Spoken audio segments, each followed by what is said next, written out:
Lorsqu'une personne travaille et crée des biens ou des services pour les proposer sur le marché libre, l'acheteur et le vendeur en profitent tous les deux.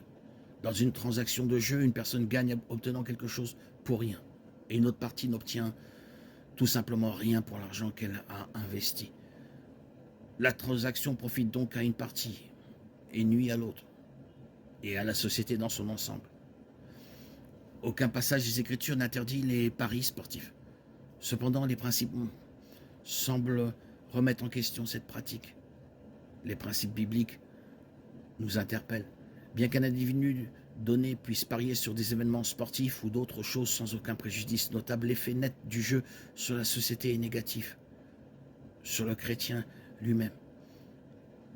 De plus, l'effet sur les événements sportifs eux-mêmes peut être négatif car les athlètes et les officiels peuvent être poussés à truquer les matchs, à réduire les points et à prendre des décisions illégitimes dans le but de déterminer injustement le résultat. Face à ces zones grises, l'apôtre Paul donne des conseils inspirés en réponse aux personnes qui se concentrent sur ce qu'elles ont spirituellement, légalement à faire.